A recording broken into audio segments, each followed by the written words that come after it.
Assalamualaikum warahmatullahi wabarakatuh. Waalaikumsalam.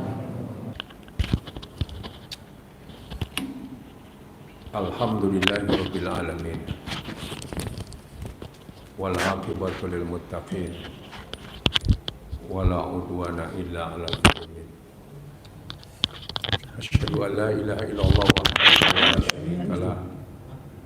Lahul mulku wa lahul hamdu wa huwa ar-rahmanur rahim. Wa asyhadu anna Muhammadan abduhu wa rasuluhu rahmatan lil alamin wa uswatan lil mu'minin. Allahumma shalli wa sallim wa barik ala sayyidina wa maulana Muhammadin sayyidil awwalina wal akhirin wa ala alihi wa sahbihi wa man tabi'ahu wa nasarahu ila yaumiddin. Amma ba'd. Ma'asyiral muslimin rahimakumullah, usikum wa iyaya bitaqallah. Faqad faza man ittaqa wa khaba man taqa. Qala Allah Ta'ala fi kitabihil karim wa huwa asdaqul qailin. A'udzu billahi minasyaitonir rajim.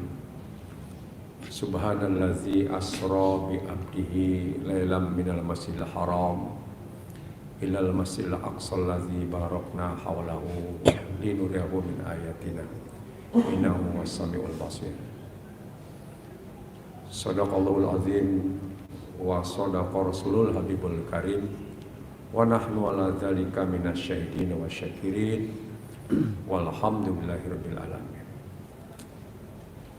Hadirin kaum muslimin sidang Jumat yang senantiasa dirahmati oleh Allah Subhanahu wa taala.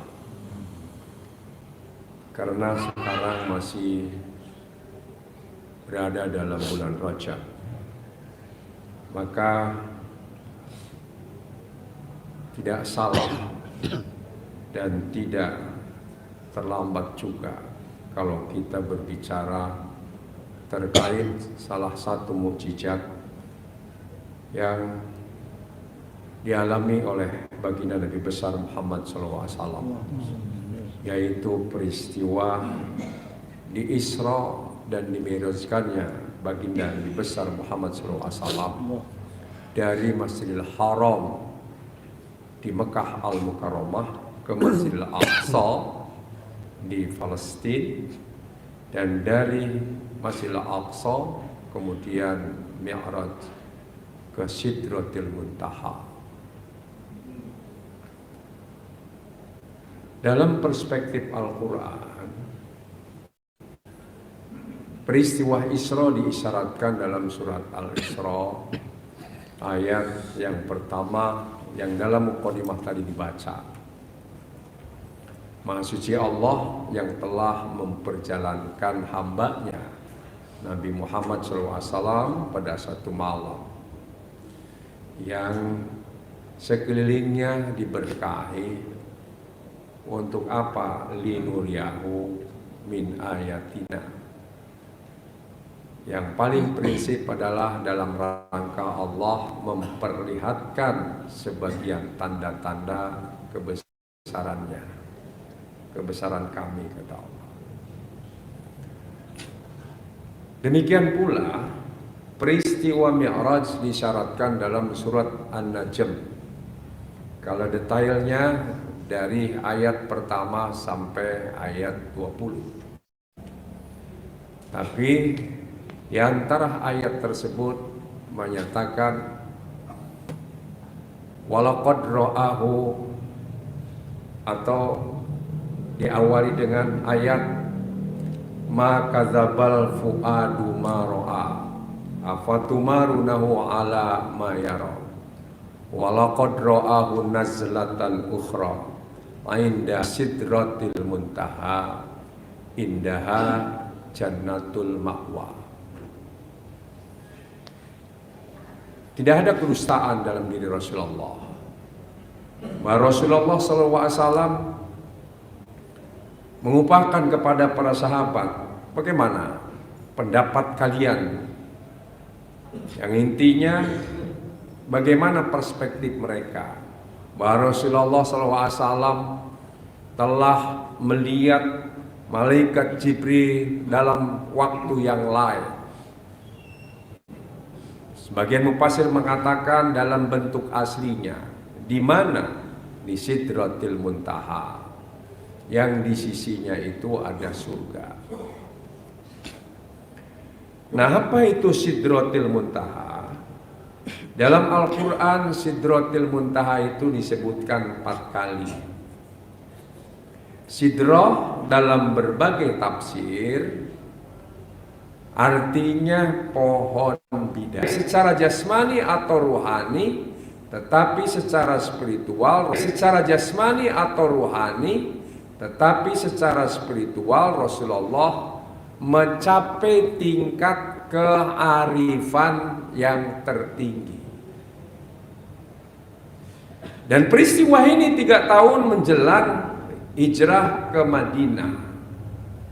Artinya Rasulullah SAW di Madinah itu bukan saja sebagai pemimpin agama, tetapi sebagai pemimpin negara. Jadi pemimpin itu dibutuhkan kearifan yang tinggi. Karena menghadapi masyarakat yang pluralisme, yang plural, yang majemuk, berbagai suku, berbagai karakter, berbagai sifat, bahkan keyakinan. Di situ ada Yahudi, di situ ada Nasrani, ada juga Majusi dan sebagainya. Tantangannya berat. Nah, itulah sebabnya oleh Allah untuk mencapai kearifan yang tertinggi itu diperlihatkan sebagian tanda-tanda kebesarannya. Kalau waktu perjalanan dari Masjidil Haram ke Masjidil Aqsa diperlihatkan juga tanda-tanda kebesarannya. Bahkan Mirajnya diperlihatkan bahwa laqad ra'a min ayati rabbihil kubra. Rasulullah melihat tanda-tanda kebesaran Allah yang sangat besar. Jadi kalau kita ingin menjadi orang yang arif, arif artinya bijak, artinya dewasa, artinya orang yang mapan pertautan antara berpikir dan berperasaan serta tindakan.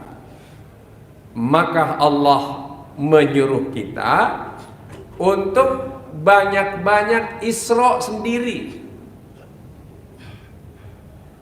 Di dalam Al-Quran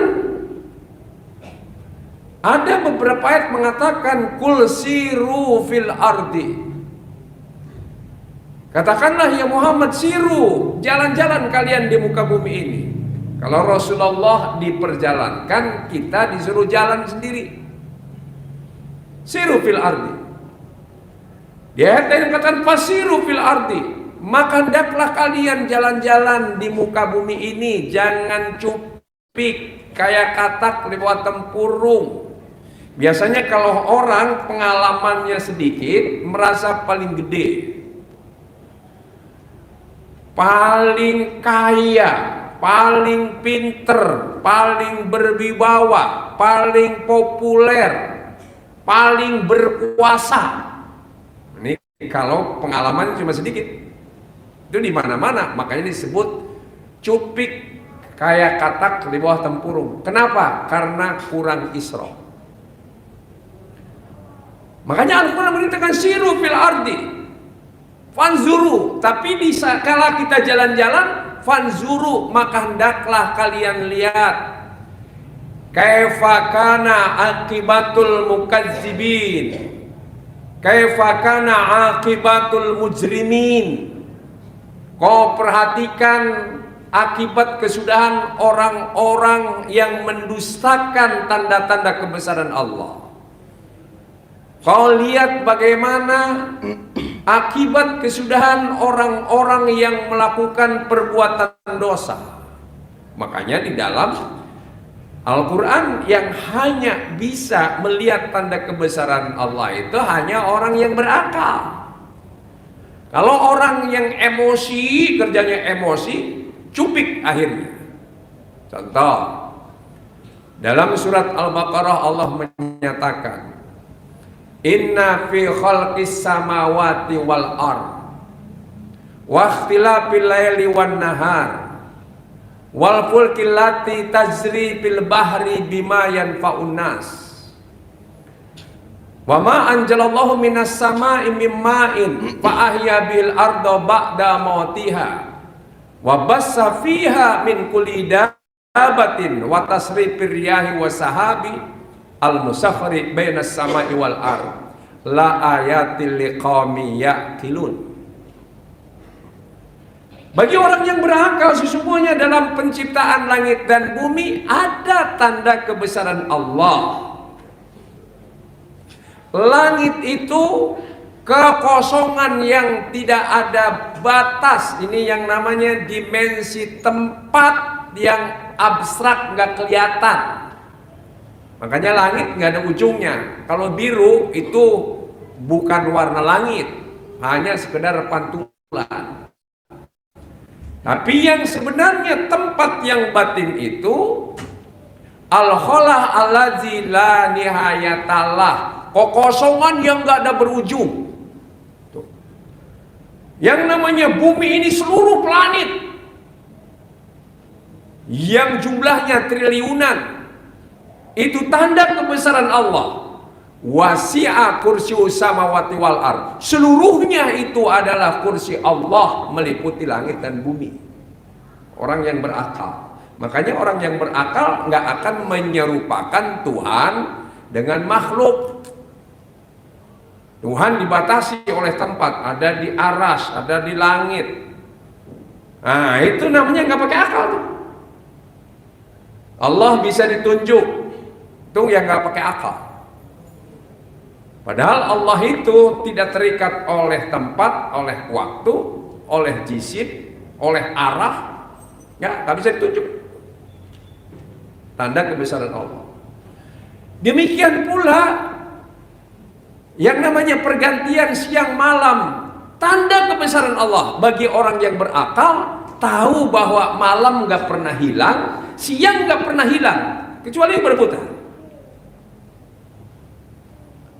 Sekarang jam 12 lebih. Kalau di Mekah, Saudi Arabia kan baru jam 8 pagi. Kalau kita ke Irian Jaya, ke Papua, sekarang sudah 2:30, hampir 2:30. Kalau ke Amerika, sekarang masih malam. Jadi itu kita harus yang namanya siang malam. Demikian pula kapal-kapal yang berlayar di laut, dari kapal yang kecil, perahu kecil, yang sederhana, sampai Titanic, sampai kapal-kapal pesiar yang bisa muat ribuan orang berlayar di lautan, membawa segala jenis yang bermanfaat bagi manusia, entah itu nabatinya, hewaninya, alat-alat teknologinya, semuanya tanda kebesaran Allah bagi orang yang berakal. Demikian pula hujan turun dari langit yang menyuburkan tanah tadinya mati, kering kerontang.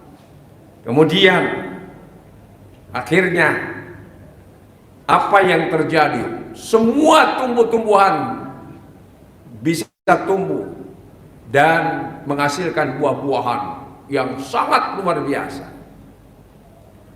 Demikian pula yang namanya Allah menghidupkan segala makhluk hidup, dabah, dari yang terkecil. Makanya di mana ada air pasti ada kehidupan, tanda kebesaran Allah. Demikian pula bertiupnya angin tornado. Bayangkan coba, yang membawa api, itu tanda kebesaran Allah. Allah yang menguasai api aja, Allah yang menguasai. Walillahi junudus samawati wal ard, Allah itu punya tentara di langit dan di bumi. Kalau secara akal Apa kurangnya teknologi di Amerika? Sistem yang namanya kilang-kilang, yang namanya untuk kalau ada kebakaran, pipa-pipa semuanya dipasang dan otomatis. Demikian pula, kok dikerahkan yang namanya pemadam kebakaran, mobilnya itu sangat istimewa. Kalah kalau di Indonesia. Udah jumlahnya 5.800 dan panjangnya itu 20 meter per mobil, minimal 20 meter. Kalau baris mepet nggak jarang dari Jakarta sampai ke Kerawang lebih, tapi belum padam juga sampai sekarang. Kenapa? Karena Allah qadiran, Allah itu berkuasa. Makanya di kanan Nabi Allah Ibrahim dibakar, kul ya nar kuni bardan wa salaman ala Ibrahim. Allah yang berkuasa. Kalau manusia sok kuasa. Kalau kita sih ngantuk, bisa nggak kita ngantuk nggak tidur terus melek 1 minggu? Jangankan ngantuk, berkedip aja nggak ada yang bisa tahan. Pertanda manusia diatur, makanya Allah mudabbir.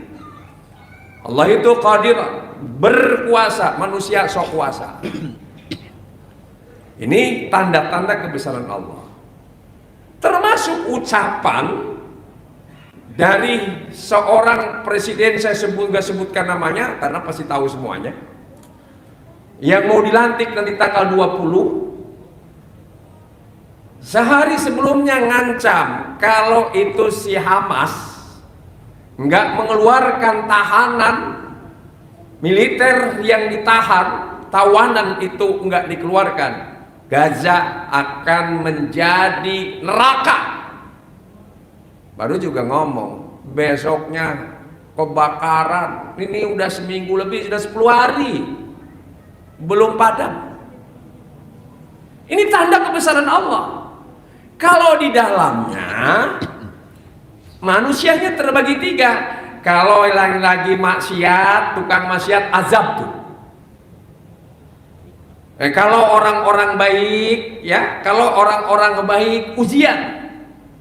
Orang baik yang kebakar, yang takwa, ujian. Tapi kalau orang baik, tapi ketika itu sedang menceng dikit-dikit, peringatan. Termasuk kepala selebritisnya berpidato, ya nggak mengakui eksistensi Tuhan. Ini tanda kebesaran Allah. Baru dengan peristiwa itu banyak orang menjadi arif. Yang tadinya nggak ingat Tuhan, ingat Tuhan. Yang tadinya sombong, mulai ternyata termasuk mantan bintang film Hollywood James Bond, dia nangis. Ini tanda kebesaran Allah. Makanya begitu juga berhembusnya angin tadi. Watasrifir riyah wasyahab, angin dan awan begitu cepat.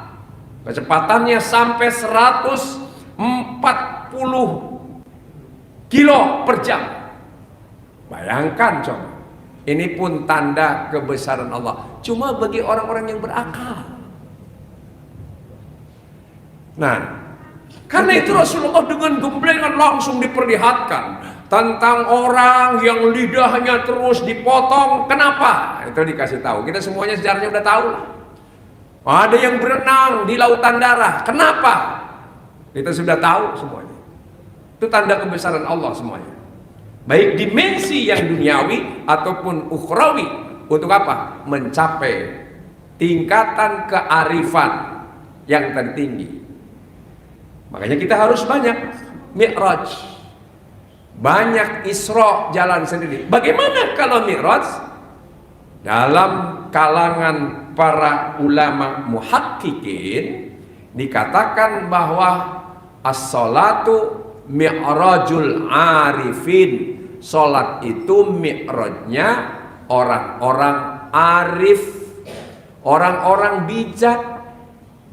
As-salatu mi'rajul mu'minin, supaya kita bisa arif, bisa tawadu, bisa khusyuk, bisa rendah hati, bisa wisdom, bisa tidak menyepelekan orang, tidak taskhir, tidak menganggap dirinya suci, tidak main hantem kromo, tidak angkuh, tidak mendahului Tuhan, bahwa di luar kekuatan diri kita ada kekuatan yang maha luar biasa. Makanya dikala dalam surat Al-Qiyamah saja orang-orang kafir Quraisy, la uqsimu biyaumil qiyamah wala uqsimu bin nafsil lawamah ayahsabul insanu allan najma'a idhamah bala qadirina ala an nusawwiya banana. Seakan-akan mereka mengatakan, emang kalau sudah jadi tulang belulang bisa tuh disusun rapih lagi? Tapi dijawab Allah, bala qadirina ala an nusawwiya banana. Bagi Allah jangankan tulang, ini jari yang sudah jadi bubur bisa kembali rapih. Itulah sebabnya kenapa disebut jari. Oh, rupanya karena jari itu punya identitas masing-masing orang, makanya dijadikanlah sidik jari. Banyak ilmuwan barat yang masuk Islam hanya ayat ini saja, jari. Sumainakum ba'da dzalika lamayitun sumainakum yaumal qiyamati tub'asun. Salat itu mengajarkan kepada kita bahwa kenapa kita salat? Karena menyadarkan kita bahwa manusia yang pernah lahir ke muka bumi ini, ya, kemudian mati, summa innakum ba'da dzalika lamayitun, kemudianlah mati jadi mayat, dikubur jadi yang namanya lumpur, dimakan oleh cacing-cacing tanah, tetapi ruhnya intiqal, pindah ke alam barzah. Nanti summa innakum yaumal qiyamati tub'asun, di hari kiamat nanti akan dikembalikan kembali. Itulah sebabnya ikrar orang yang sholat, inna sholati wa nusuki wa mahyaya wa mamati lillah. Kalau ini kita renungkan, maka insya Allah semua orang yang sholat akan menjadi orang yang arif. In ahsantum ahsantum li anfusikum wa in asatum falaha. Siapa yang berbuat kebajikan, kebajikan itu yang kembali kepada dirinya. Siapa yang berbuat kejahatan, kejahatan itu pula yang akan berakibat kepada dirinya. Barakallahu wa lakum bil Qur'anil azim wa nafa'ani wa iyyakum bima fihi minal ayati wal hikmati wa taqabbala minni wa minkum tilawatan wa nasamul alim. Aqulu qawli hadza fastaghfiru innahu huwal ghafurur rahim.